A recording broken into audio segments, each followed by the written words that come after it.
Everybody come see the greatest show. Gather up all juggalos and roll. Everybody come see the greatest show. Gather up all juggalos and roll. Down, diddy, down, get your ass up and wait, 'cause here we come and we bringing this spectacle into your town. We got freak shows. Most people don't like these oddities. Most people would love to have a shot at these. Welcome to Reasonable Wrestling. This is your uncut, unfiltered, raw, underground podcast of the professional wrestling podcast game. As easy as it seems. I mean, it is, but my mouth is dry from smoking this good ass blunt that I got roll. It is the Most High Chris with my tag team partner CT, aka Chidi Bang, and we come to you here live Wednesday. We're recording. This is our 27th straight episode. Exactly. And we are here to bring you our thoughts and reviews takes, of the week. Our takes on takes of the week. You know. And also we are here to prove to you why we are the greatest show. Welcome to the oddities of this professional wrestling podcasting. Yeah. You can follow us on Twitter, RW Podcast 1, and you can follow us on everything else, literally everything else, Instagram, Facebook, IG, SoundCloud, iTunes, Google Play, all under Reasonable Wrestling Podcast. You can follow us. Make sure you listen to us wherever a podcast is being podcasting. And now that we got these pleasantries out the way, it was a long, busy week of wrestling, man. Yeah, it was about like 20 hours of wrestling the whole week. It was this week was long. It's leading into Thanksgiving week. Yeah, I mean, Thanksgiving tomorrow. This is the Wednesday before Thanksgiving. We're going to give you our Thanksgiving present to y'all. What you got going for Thanksgiving other than like probably watching wrestling? We're gonna watch some wrestling tomorrow. I definitely gotta head out and spend some time with my girl and her mother. We're gonna go have some Thanksgiving, I guess, lunch, I would say, and then we're gonna come back. We're gonna have our Thanksgiving dinner, so it's gonna be over here at the crib. But it should be good. It's gonna be a long day, but it's gonna be fun and a lot of food. I'm looking forward to that. What about you? I'm probably more than likely going to be watching wrestling. I think I want to just chill. I think my first wrestling kind of experience around this time was like Survivor Series 94. Okay. When Taker got beat up by everybody and put in a casket. I remember that. I was like, as a kid, I was like, that touched me. I was like, oh man, he's gone. So they all jumped and they squashed him. He's good. I'm gonna go back and watch that just to get a nostalgia feel. Yeah. I might watch in November to remember, just because somebody died in ECW. Who died? I mean. Just think about ECW, like somebody died. Exactly, and I'm pretty sure my man, the first time I seen ECW, dog, first time ever, I forgot what channel. Damn, I forgot what channel it was on, and I flicked from commercial from South Park, and ECW was on, and that nigga New Jack came out with a cart full of weapons, dog. And that nigga's crazy. Bro, he obliterated Mustafa, dog. I mean, goodness. New Jack's killing somebody every time he comes to the ring. He comes to the... that nigga stabbed somebody. Bro. Like, legit stabbed somebody in the ring. Cheese grater, dog. He had cheese grater, but he legit, shoot. He stabbed somebody. They committed a crime in the middle of the ring. So you don't want to fuck with New Jack. Yeah. And we're watching New Jack matches tomorrow. Yeah, I'll probably watch some New Jack, man. Probably watch some New Jack match. Yeah. Just to keep it G. You want to see somebody die? Yeah, go watch a New Jack match. But no, man, I'll probably do the same thing more than likely. I'll be hanging out with my girl. And then we got dinner at the crib, roommates dinner. Yeah. So yeah, Thanksgiving should be pretty chill, pretty chill. It should be good. So speaking of that, this long week of wrestling led us into Thanksgiving week. It started off with NXT, but we're gonna tackle NXT. Yeah, we'll talk about that in a little bit. Actually, you had something I was like really you wanted to talk about. Let's take this week And let's start this week off talking about Charlotte this week. I think that... So we're going to go in reverse. Let's talk about the SmackDown. Yeah, SmackDown. But let's just go back to the fact that she was chosen last week to face Ronda Rousey from Becky Lynch. And then she goes on to Survivor Series to face Ronda Rousey. And it ended up being the best match of the night, in my opinion. I think that Charlotte is head and shoulders above everybody on the roster. Really? But yes, I really do. And I think that the way she sells, the way she carries herself in the ring, the breaks she takes, the moments she does, the beats, she's very sharp with the way she she pauses when she needs to pause. She takes her time out there. She's a very sharp wrestler. When she tells a story, it's going to be told in a way that you can digest it, per se. And I think that Ronda Rousey this week, man, she really impressed me in that match. Her and Ronda this week were amazing, man. Like, I didn't know Ronda gets better every single time I see her, like, in the ring. That was Ronda's best match. That was Ronda's best match thus far. And Charlotte, it made me want to even see more. And I think that Charlotte's turn, was what everybody's talking about, was a great way to give them a way to advance this story arc with Charlotte and Ronda.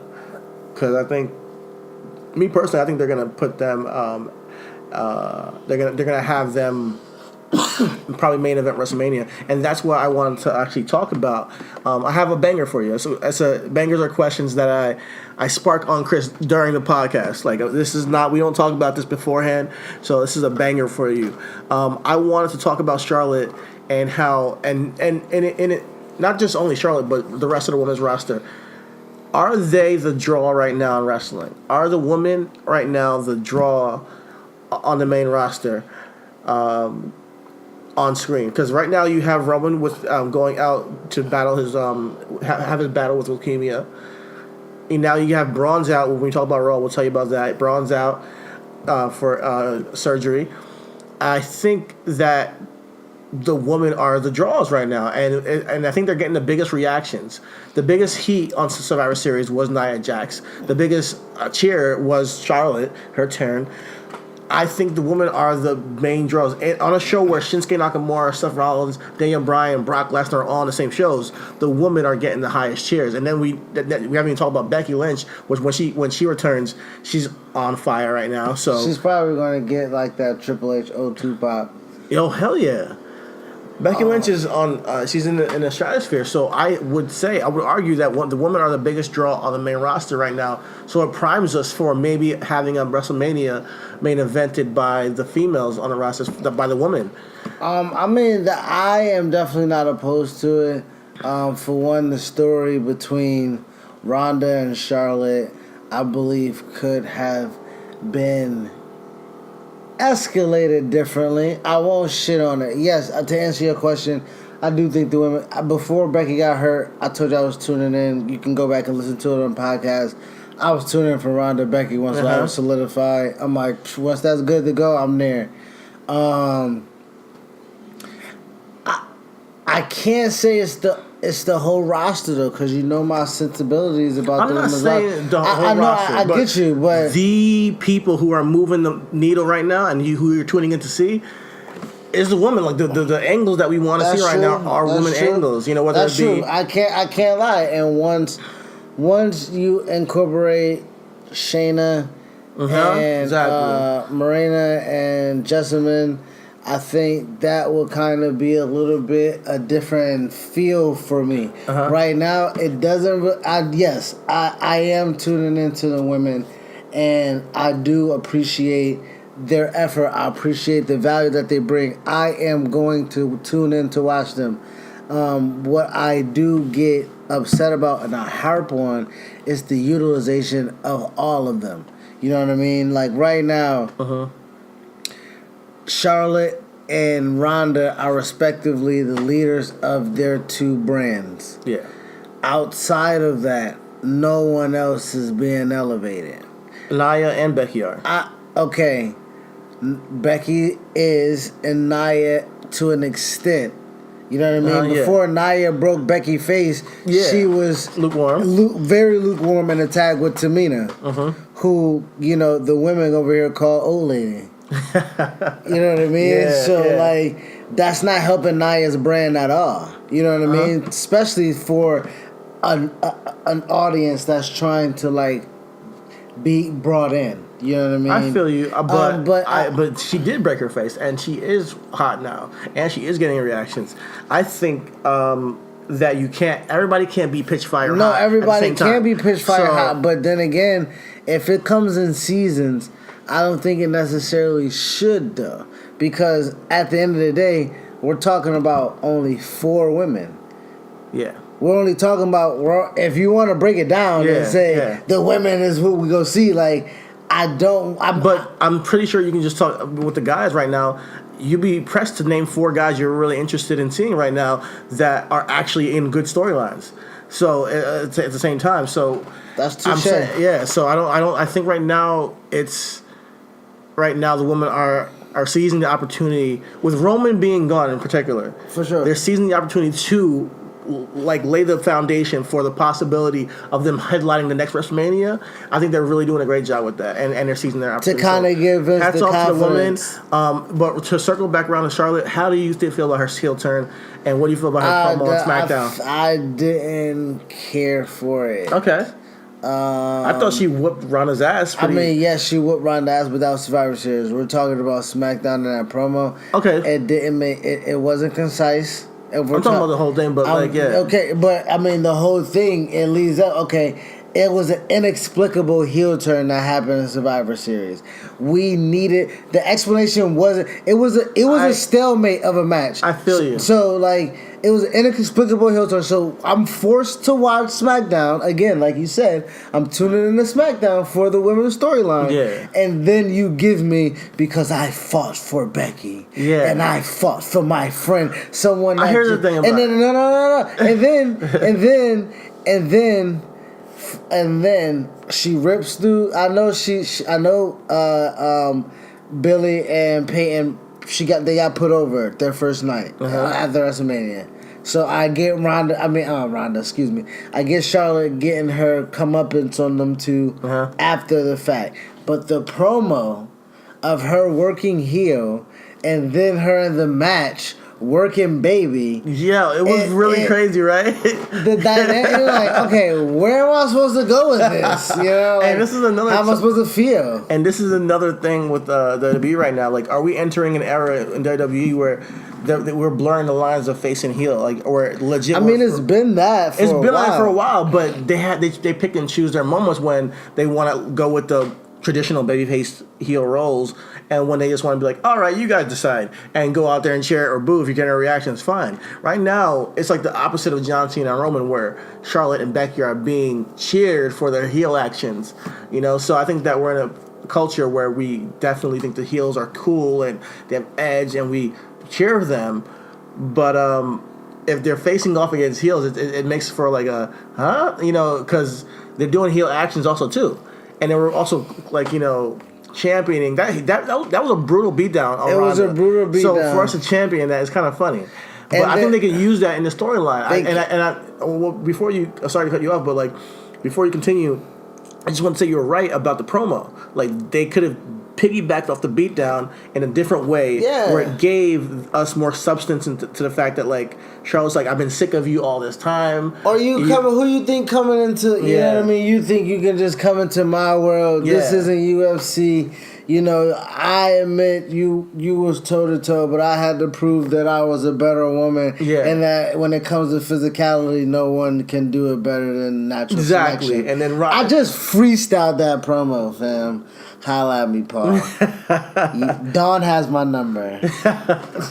Yeah. But you're right, and then Ronda could be like, listen, the reason why you chickened out and hit me with the candlestick is because you couldn't beat me. Because you can't beat me. And you build up on that. It's so organic. It's legit. And then if you want to maintain Charlotte being that heel antic, but you know, standing up for WWE and wrestling purists or whatnot, and champion her friend Becky, she can be like, just like the one who put me through hell, you know what I mean? Yeah. Like, you know, like I still have hell fire in me or whatever the case may be. You know what I mean? It was supposed to be champion versus champion, and not like something of that nature to like kind of draw back to make. When Becky come back or Charlotte come back, it can be a handshake thing. Because I didn't like the hug. Yeah, I didn't like the hug. I just wanted Becky to choose her. It was like, hey, I know you can handle it, so handle it. Yeah, and then bounce. Exactly. Just completely bounce. The hug I thought was a little bit lame. And then you can hold the handshake off. And it's like, all right. It could be like what was it? Hawking? Was it Hawking Ultimate Warrior or something like that? Oh, that's a mega power. No. Hulk Ultimate Warrior was different, but Macho Man under Hulk Hogan with the handshake. Yeah, they could. And that's how you organically build to the Four Horsemen woman forming, because Becky and Charlotte put their differences aside. You already got Bayley and they're on Raw, and so Banks already on Raw. Goody, you know what I mean? And then they can have interaction with Ronda. Exactly. Into WrestleMania, and I think it would be great to have the Four Horsemen. You know, have Marina Shafir, Jess Duke, and Shayna Baszler get called up to join Ronda Rousey on the main roster, but I fear that they're not going to go with that. I feel like they're going to go with Ronda and Charlotte at WrestleMania rematch, just like they did with Goldberg and Brock Lesnar a couple years ago. I think they're going to rematch the Survivor Series match with Charlotte and Ronda and have that main event WrestleMania, because that's what Vince I think has planned. He didn't plan for Becky Lynch to be this hot, and everybody wants to see Becky Lynch versus Ronda right now. I mean, but if he gives us Becky versus Nia when she gets back, that'd be cool fun. too. Yeah, I'll be cool with that. But moving on. So in Survivor Series, what else did you like or want to talk about on that? Survivor Series, for the most part, I didn't like the women's tag match. I didn't get the booking of it. Naomi getting eliminated. I get Nia being strong. There's a lot of crazy booking that was whack on Asuka Survivor being Series. by herself, but anyway. I did not like that. I don't want to spend too much time on what I didn't like. I did like Shinsuke and Seth, even though I wasn't completely tuned in. It was a good wrestling match, and it allowed Shinsuke to kind of redeem himself. You know what I mean? Absolutely. Yeah. Show himself to be more than just an entrance. Yeah, you know what I mean? and crazy and faces and nice clothes and not speaking English. You know what I mean? He's a great character, but he can go. And finally, for a long time, we haven't seen Shinsuke go, and I'm glad to see that he still has it in him. And I think, honestly, to be honest, the only thing that, the men's Survivor Series match was all over the place. Like, it was disgusting to watch. Samoa Joe. Oh my God. Yo, we got this recorded. We didn't plan to say that at the same time. We didn't 1, 2, 3 it. It's just Samoa Joe, dog. Like, how does he get knocked in his hometown? Yeah. You want to talk about someone who gets a big pop? Joe gets a big pop. You know what I mean? So, and they took him out first. Let me tell you, the whole night was kind of weird. How do you feel about Raw sweeping SmackDown? Because a lot of people had a problem with that, and I personally didn't. But I thought it was kind of perplexing. But I don't question wrestling. Sometimes I wait for them to kind of explain it to me. I'll watch it in the meantime, but I have a problem that it doesn't mean anything. Like, I wish Survivor Series meant something. Like, the last 2 years, I've been more excited about Survivor Series almost by happenstance because of injuries and people getting sick. And they changed the match right before last year was AJ becoming facing Brock, and then we also the year before I think Seth 2 years before Seth got hurt, and there was the tournament, so we got Dean versus Roman. Yeah, the intrigue of Survivor Series has just been by happenstance. This time of the year, people get injured. And it just changes up the card in a way where it's like, okay, we didn't expect these good matches like Shinsuke and Seth, speaking of good matches, man. All right, let's just get right to it. Daniel and Brock was really good match. I loved it. I might go back and watch it just cause. Yeah, it was good. And it bled right into SmackDown with Daniel Bryan's explanation and his promo, which was my best into the week. And we'll get right into that after this commercial break real quick. And commercial means water because my mouth is dry. All right, and we're back. You know what they should do? They should make Survivor Series for a first round draft pick. They get to pick the first person that goes to Raw or SmackDown. What do you think?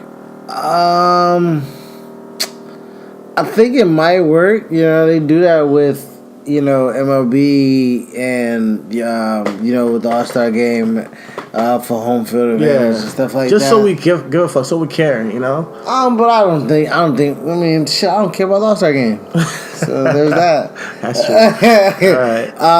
But you were saying no. But back to SmackDown. Speaking of number one draft pick, I think SmackDown's number one draft pick is Daniel Bryan right now. I know it's the house that AJ Styles built, but Daniel Bryan really, really solidified himself as the face of that brand. You know what I mean? I think he solidified himself as a heel for sure this week. He's beyond the heel. He got himself booed of the brand. I think you're pushing it a little bit now. Listen. You gotta give him more than 1 week. Think about it. Let's rewind it a little bit. When he gets the Intercontinental title before he gets hurt, he wants to defend that on SmackDown. He becomes the general manager, beloved on SmackDown. Very intricate part of the storyline of SmackDown as the GM with The Miz and incorporating himself in matches and also when he came back, he has kind of SmackDown superstar. No. As I said, it was the house that AJ Styles built until Daniel kind of came in with the general manager's Airbnb keys and kind of just decided, I think I'm going to rent this place out. You know what? All right, so I'll make a lot of money. I can buy this Daniel place Bryan is renting out. Right, I just said he has. I just said he. Yeah, I think he became. He's renting it. I mean, but at the same time, when you rent something, yes, someone owns it. AJ built the new 2015-16 brand. I think it was 16 because he came in 16. He definitely built that brand up when he became a significant player to WWE. He was able to move merch. He was able to pull in audiences. He was able to generate dollars and become an asset. But beyond that, Daniel was always the golden goose to that kind of persona, to that body type, to that type of fan base. It was Daniel that allowed that door to be open for AJ Styles. So I kind of feel like Punk and a couple others, I mean, but still, even with Punk, even with Mysterio, yes, I do feel Mysterio is in that elk. You know what I mean? But again, it's Bryan Danielson. It's American Dragon. It's someone that kind of was a 10-year rookie in NXT with The Miz 10 years ago. That was 2008? So wait, 2010? So what's my point is what I'm saying is Daniel Bryan is the fucking man, nigga. Okay. And fuck AJ Styles. I'm saying Daniel Bryan solidified himself as the face of SmackDown. He's the WWE champion right now. Yeah. They didn't just switch titles to give it back to AJ. Okay. Daniel's taking it. I'm saying that he's the man now. Not saying that we're debunking AJ Styles to mid card, but what I'm saying is as the man of the brand is no longer AJ Styles. It's Daniel Bryan. All right, so I think AJ right now, he didn't appear on SmackDown this week, but AJ right now is the hot face on SmackDown, and I think usually the face is a person who's usually the face of the brand, usually. So with Daniel Bryan coming, not saying that the heels can't be like the face of a brand like Edge was for a long time on SmackDown, but he was a heel. Now, if for Daniel Bryan to do that, I think he needs some time in this heel character. And bro, that promo was it. That promo was great. Bro, that promo... Him talking about himself in third person and telling the story. That promo, instantly. He don't need no more work. That's what I'm saying. Like, when you give someone inspiration in this theater, you know what I mean? It can be done perfectly. Can you imagine someone being in a hyperbolic chamber with nothing but his fucking thoughts? You know what I mean? Yeah, it was a good promo. Can you think of someone being crazy when somebody telling them to stop doing what they are projected to be destined to do, dog? Yeah. Like when you can't do nothing but eat, think, sleep, shit, recover, breathe this thing, and somebody's telling you like, yo, find something else. And it's not just one person. It's everybody. Doctors, your wife, your friends, everybody, your family. So, bro, you're like alone. And if you guys haven't listened to it, go back on SmackDown, listen to Daniel Bryan promo, and then come back and listen to what we're saying right now. Chris is right. He's onto something. I think Daniel Bryan has found a character that he can portray as a convincing heel. He used his story in a very creative way to make himself a villain, which I didn't see happening. I didn't see it happening because his story is so endearing. It's so inspiring. It's and we love the guy. So I think that he's taken this this guy who's almost turned his dream and went super obsessive with his dream to the point where he's won't do anything to be champion and be on top. Is a brilliant way to take it. And I can't wait to see what goes on with him. And what I'm telling you, he is probably going to do things to keep that title that make him the Tommaso Ciampa. You think about it. Okay. Ciampa on NXT level is good. But if Daniel has that gimmick, it's better. You know what I mean? Like, okay, if he can be as good as Tommaso. What you mean if he can? I mean, okay, I'm not. No, don't Daniel Bryan. I don't mean to speak out your name because I know you can do it. But I'm just saying, like, I gotta see. All I'm saying is I want to wait and see, and see if he can be as cool as and as devious as I think he can. But I want him to change his look. I want him to shave everything off and just come back. Bro, I like cool. I like that, but I also like the craze. Okay, unkept, unhinged. You know what I mean? He was wearing a cardigan on SmackDown. Like he looked like this hippie for real, like on SmackDown. Bro, he looked like. It's like you kind of feel like, all right, he seems like a safe person, but he might not be a safe guy. Bro, he might be fucking crazy. Bro. He's the guy on How I Get Away with Murder. That gets away with murder, dog. Like. So he's the guy that lives in Portland that just I know the serial killer hides in plain sight because he's a vegan and he it's like he's harmless. No, he's not. But I can't wait to see what goes on with him going forward. What else did you like in SmackDown? I know that we had a New Day do a Thanksgiving feast match. That's not what I liked. Okay, so I didn't like it either. All right, so let's just get to it. Nothing else on SmackDown. Kind of I shout out to all the women that performed. They got they continue to get highlighted. Mm-hmm. Just give me tag team championship belts already. If not, Naomi spoke on that recently. Actually, you know what I mean, just if not, just break them up and let them have feuds. Naomi said that she wants to win and she wants to be tag team champions with Asuka, but she doesn't see it happening this year. She thinks maybe next year, hopefully they'll bring up the belts. But she says that she loves Asuka and she's having great chemistry with her.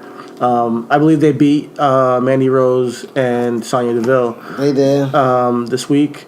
We also have Randy Orton and Rey Mysterio in the main event, which I think normally I would be like, I don't want to see that match because they're so old and we do something new. But I just want to give them a little bit of props because they are my character flashlight of the week because I like their chemistry in the ring for some reason. They just really do work well together. That slide into the RKO was a cool spot.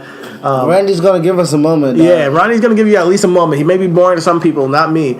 But he's gonna at least give you a moment. A shot. He's boring as shit, dog. No, he's boring to a lot of people. You're not the first person I heard that from.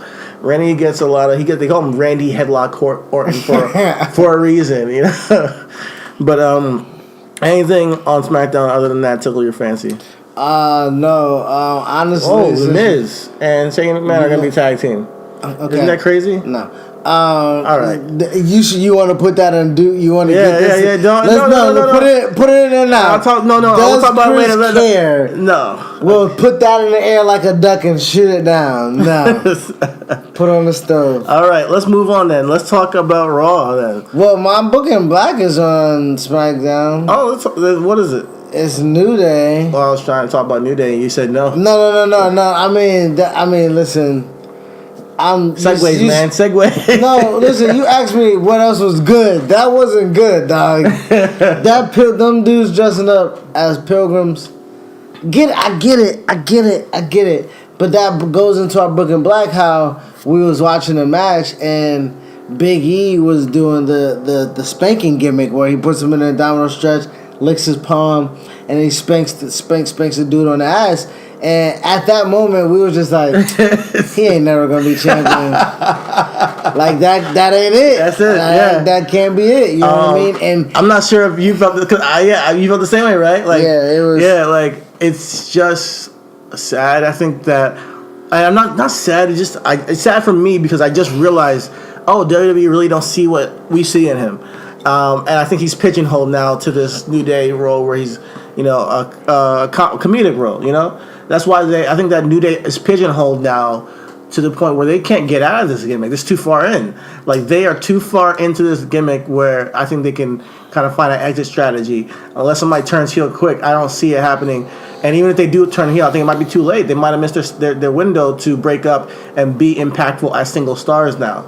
I think Big E had I think he still has potential, but it's... Yeah, I still think Big E has potential, but I don't know, like, if the impact would...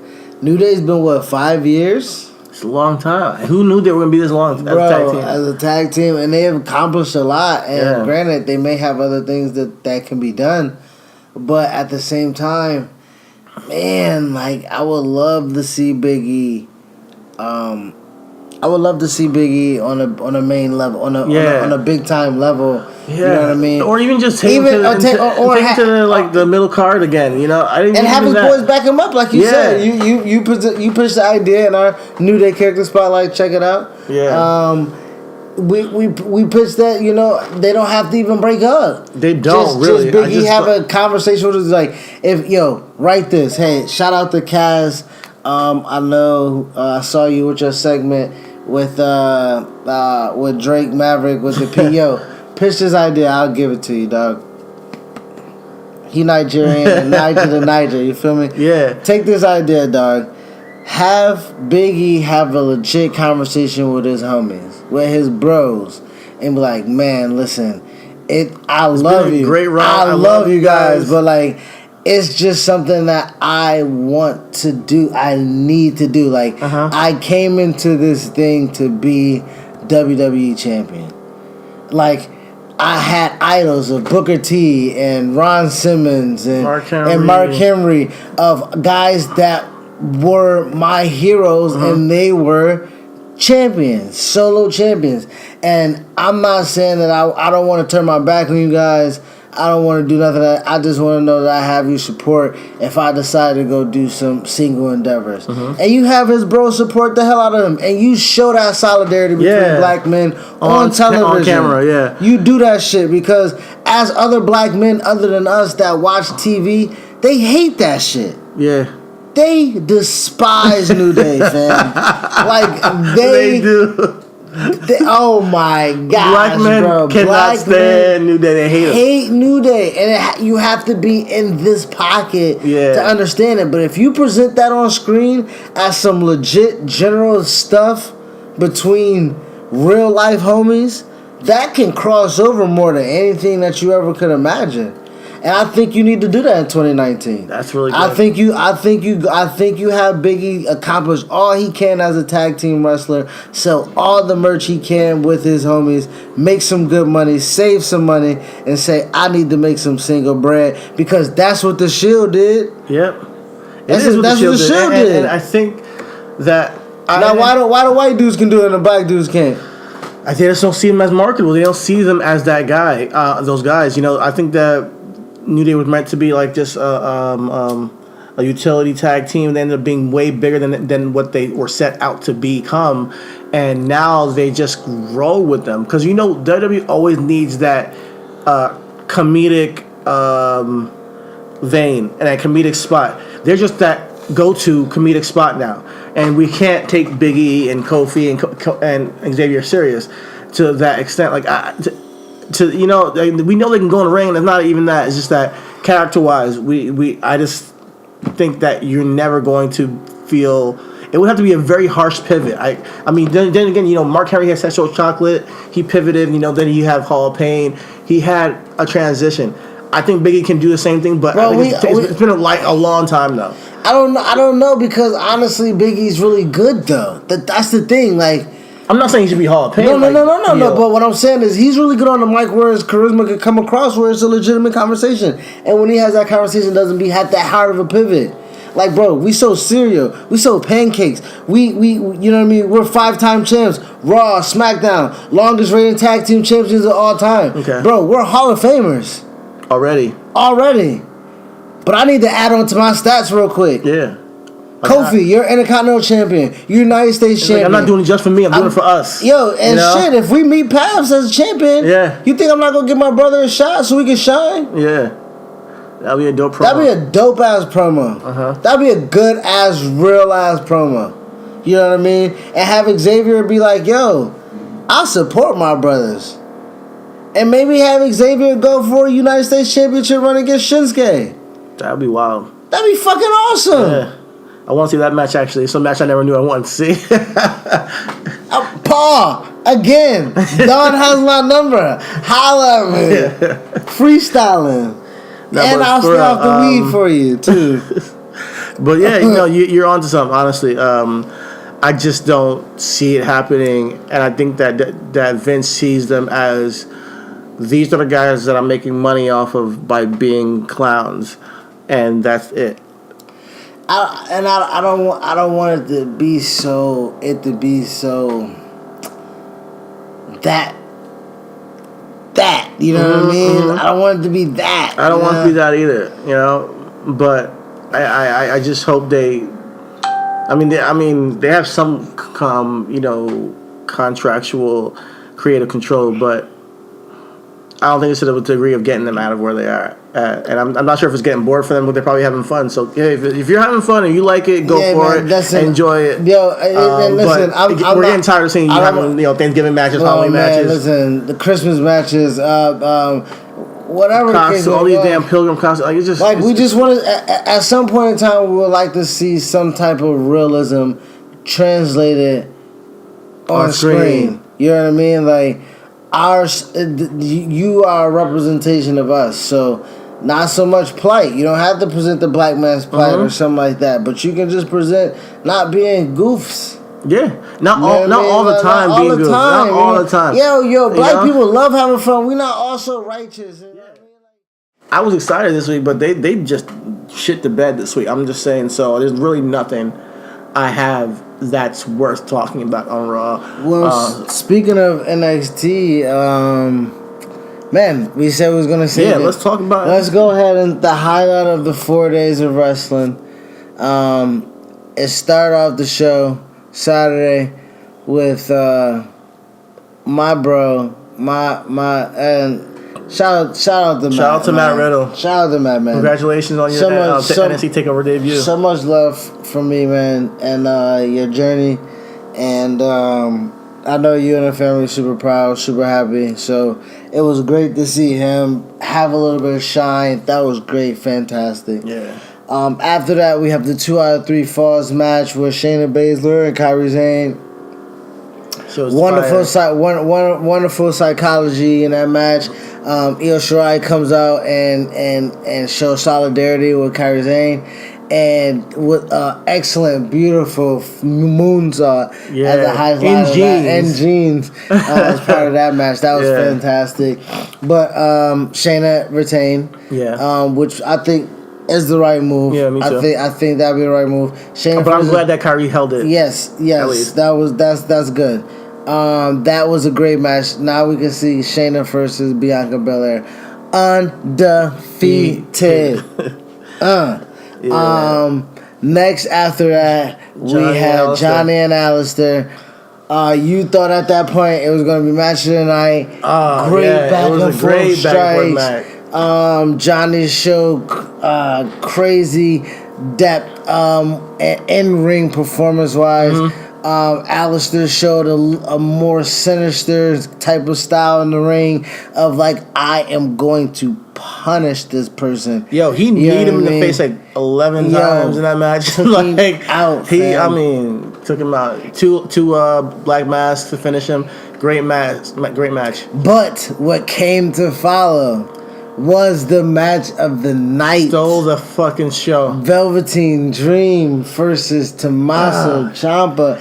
And when we talk about somebody having the best match of their career, Velveteen Dream had the match of his fucking career. I don't know. Bro. I mean, I hope it's not the match of his career because he has such a long career ahead of him. But but it's gonna be hard to top this match with Tommaso. The energy of the crowd, the psychology, the freaking, just from the entrance alone. This guy is something else. Goodness. He Velveteen came out to the Hollywood Hogan entrance with the OVA shirt and the NWO print with the black and white boas. Oh man, Velveteen with his flair, his style. I was very hesitant to. I'm not hesitant. I was like really curious to see this match because like I told you before, every Velveteen Dream match is different. It's completely different than the last one. Every takeover match is completely different. So I was curious what him and Tommaso could do because I couldn't picture the match in my head before I watched it. But what they came up with was something of. It was amazing, man. The near falls. Bro, we picked Tommaso Ciampa in the preview. And got mad when Tommaso Ciampa won. We knew he was gonna win. We knew it. Yeah, but they reeled us in. They reeled us in to think that just maybe Velveteen Dream can win, and we popped so many times because we thought that maybe he had him. But it made me like when you get that excited, you feel like you're a kid again. You feel like, oh my god, like you're excited. I jumped on the couch. Man. I was lit. It was one of the it was the best match of the night. They stole the show. And following that was the War Games match, where we picked Undisputed, and we were wrong. They lost. What a value effort! It looked like Bobby Fish hurt himself again. I hope all is well with you, Bobby Fish. He's fine. Triple H said he was good. Okay. But that was a brutal. Yeah, it was crazy. We got a double moonsault by Ricochet. Oh my! It was like goodness. a reverse 630. Onto a bunch of crowd, that tower that they did from the top of the cage down. There's so many crazy spots, so many tables. Cheers. And they had two rings that I think they used the two rings very well. I think they used the two rings more than they did last year. Yeah. And it was amazing. Go check it out. War Games was They shot it definitely better. They shot it better. Yeah. Shout out to MLW for having War Games. And they did it kind of relatively decent with the smaller venue, but was able to kind of get that production kind of right. And WWE kind of capturing that and being able to shoot it. It was great production. So that was a great match. They had a ton of cameramen, I can tell. All right. So with NXT right now, I think this is the part of the year where it can get slow. Last year they went on a tour, and they had a couple matches in Japan, and things got real slow. We ended up seeing I know 2 years ago we're seeing over and over again Samoa Joe and Shinsuke. Oh my god! Around this time of the year, but after going into January, that's when things will pick back up with NXT. And what do you think is gonna happen? Do you I don't know who's gonna come after Tommaso. The roster is deep though, so it is deep. I think that Adam Cole might be the one. Adam is the one. Adam is definitely the one in my book. Adam Cole, Tommaso Ciampa will be great. Ricochet and Pete Dunne do their thing. Exactly. Adam Cole versus Tommaso Ciampa. That could be crazy. Wrap this up. Let's do our new segment called "Do You Care?" So, Chris, I'm gonna list off a couple of scenarios that are going on in WWE right now, and you're gonna tell me if you care or not. All right. Drake Maverick peeing himself. He's very serious. All right. No. He does not care. I don't care. That's Vince McMahon wanting to get a pee joke off. Lars Sullivan's debuting on the main roster on SmackDown or Raw. Do you care? Yeah, I think I'm very excited to see where he goes. Me too. It can be some horses he can have some matches with. I do think he should go on SmackDown. Though. They don't got a if Lars goes in there and disrupts New Day, it gives him and Big E, it forces Big E to come out. That's cool. I wrote that freestyle. All right. So, do you care about Lucha House Party and the Revivals? Get the bleep out of here. All right. Do you care about Sasha Banks and Bayley? I mean, I don't know what they're doing, but do you care? I guess no. Oh, I'm so sorry. I don't give a bleep. Bobby Roode and Chad Gable. Do you care about them? And they had a decent showing on the pre-show, mind you. They had the SmackDown one actually a match on a pre-show, but I guess the pre-show doesn't count. Nope. I don't care about Bobby Roode and Chad Gable unless Bobby turns heel soon. All right, Natalya versus Ruby Riott. No, but Ruby's good. Ruby is so good. Ruby's good. Ruby and Ronda would be excellent for it. Yeah, I really want to see that match. I want them to get some time. Even that little show a couple weeks ago, I liked it a lot. All right, moving on. The Miz and Shane being tag partners. You said you didn't care earlier. 2 shits. If I had 1 shit, I would shit again just so I got 2 shits not to give to you. All right, Mandy Rose and Sonya Deville having little trust issues, and you know anything that gets Mandy Rose on television, I'm great with. Yeah, Mandy Rose is an absolute. We call her the blonde, white. She's B&B, man. Angel. She's blonde and breathing. Blonde and breathing. So she's gonna get pushed. We all know that. And that's about it. Oh, do you care about Lars Sullivan versus Keith Lee on NXT? No, because Lars is leaving, so that means Keith won. I think. I don't know. So. We didn't watch. This is Wednesday. We didn't watch. We're recording. We're trying to get you a show. Yeah. Happy Thanksgiving, mother bleepers. No, I have to see. We talked about in the car on the way to Matt's house before we didn't talk about anything about it. Yeah. We was like, yo, what if Keith Lee turns heel and it's Keith versus Matt? That would be a great program. That would be a great program. It'll hold us over. Okay. It'll keep Matt doing something. Yeah, keep his place turning, in the meantime until something pops off. And he has an opportunity, Of course, and Keith is. I would love to see Keith as a heel. Word. And final thing. Do you care about NXT UK? The entire brand? No. Right. I'm sorry. I mean, shout out to my man Faisal and Liam and Benjamin. I love you guys. Last on tour, we met in New Orleans for WrestleMania. But it's not a chance in hell. Hell, bro. I don't watch the shit that we quote unquote are obligated to watch. You think I'm watching some other shit, nigga? Yeah, God NXT damn. UK is still burning. But before we get off the air, we have to give props to 205 Live.